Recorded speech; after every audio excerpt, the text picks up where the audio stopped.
Hello everybody, I'm Bruce Fenstermacher. I don't have any exciting stories like rolling a truck with 18 miles on it. From 1974 to 1976, I was a combat crew commander and a captain in the Air Force, stationed at F.E. Warren Air Force Base at the 400th SMS and assigned to Roman flight. In the fall of '76, my deputy, who I'll call Sam because he's not giving me permission to release his name, we were on alert, trying to stay awake. We were listening to the conversation between the flight security controller of the topside NCO and the strategic alert team, the security alert team, the SAT. Kind of that was one way to stay alert, because the SAC duty is moments of terror with hours of boredom. And suddenly we heard the FSC call the SAT team and say, stop the vehicle. Get out of the vehicle and look around. I didn't tell them where to look or anything. And Sam and I looked at each other. And then he said, what do you see? And he said, oh, I don't see anything. I don't see anything. Holy bleep. I do see a white pulsating light in the sky. It's maybe 7 or 8 miles away. The FSC asked where it was. He said it's to the north. He said it's pretty close to where the launch control facility is. So my deputy and I did a double take. We called upstairs and we said, what's going on?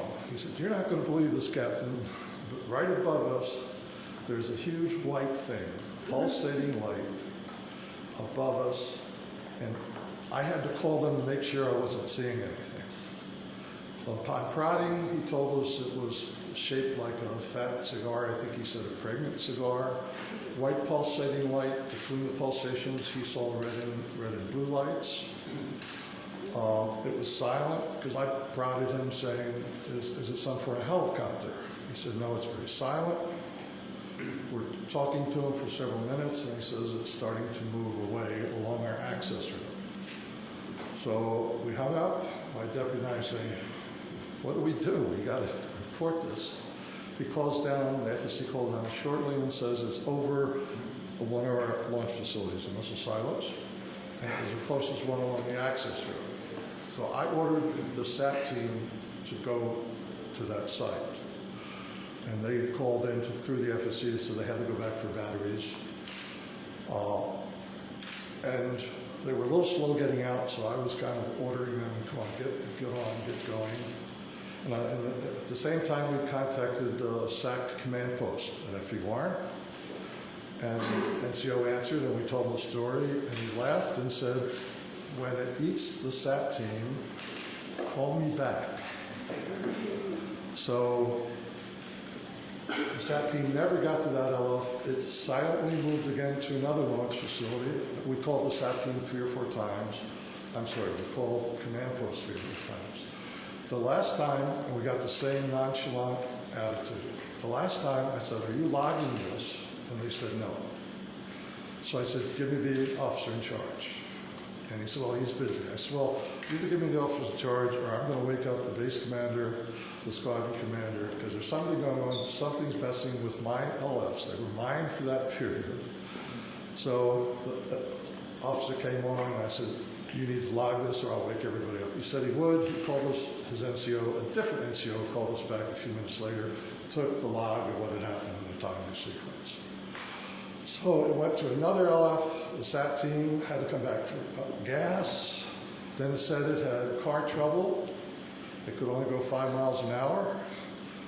So long story short, after several, about an hour and a half, the flight security controller said he could see it over another launch facility still down the road. And then he said it suddenly and silently just went away up to star size and then disappeared. So that was it. It was an exciting rest of the tour. The next day we were relieved by another crew to go back home. And I went upstairs and the FSC is lying like in a chair in almost a fetal position. And I talked to him and he was scared. He said, I can't sleep. I can't get that thing out of my mind. And I said, what the heck was with the SAT team? He said, both my deputy and I were prior service, so we got along well with the enlisted guys. So I said, if you promise not to tell anybody, They told me they were not going to go to any LF with that thing over. No direct orders, no nothing, and in fact, they never left the launch control facility. We picked up the Quebec team on the way back, the Quebec crew, because Quebec was on the way to Romeo, and SAC liked to save a little gas, so we rode here.